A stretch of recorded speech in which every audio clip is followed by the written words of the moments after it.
Okay, for part E, part 1 of part E, they say show that the flare reached its maximum height 40 seconds after being fired. So really there's two ways of doing this. You could just go on your calculators and using the graph you already have up, just find that maximum point.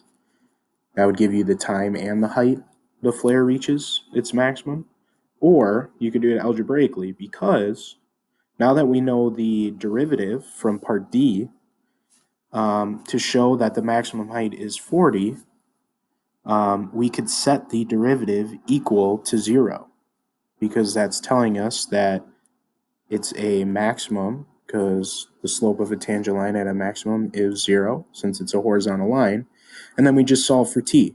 So we have 0 equals negative 0.4 t plus 16. We would subtract 16 from both sides to get negative 16 equals negative 0.4 t. Divide both sides by negative 0.4. And you would get t equals 40. So that's another way of doing it. Part 2 of letter E that says calculate the maximum height reached by the flare. Well, we know that the flare takes 40 seconds to reach its maximum height. So what we could do is just plug 40 in for t into the original function.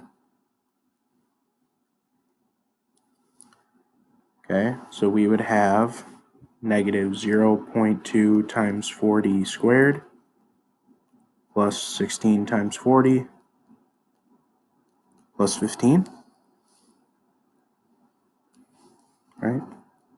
Oop, not plus 15, should be plus 12. Okay, and we could type that right into our calculators.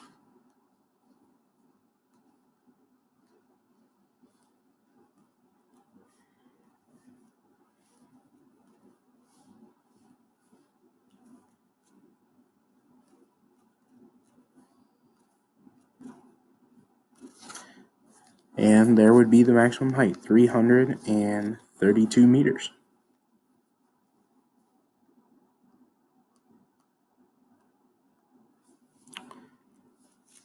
So then the last part, part F, it says the nearest Coast Guard can see the flare when its height is more than 40 meters above sea level. Determine the total length of time the flare can be seen by the Coast Guard. So we're going to be using our calculators for this part. What we would do is we would set our original function equal to 40.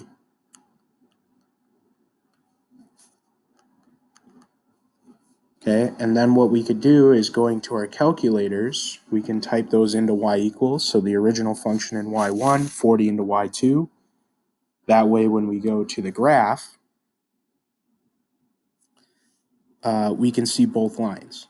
And so what they're saying is the Coast Guard can see the flare whenever it is above that red line. So we need to figure out those two time lengths. And once we figure out those two time lengths, we can find the difference, and that will give us the total amount of time that they can see the flare. So I'm going to do second trace number 5 for intersect. Now I want to find the left intersection first, because that will be the moment they can first see the flare. And as you can see, it's about 1.79 seconds.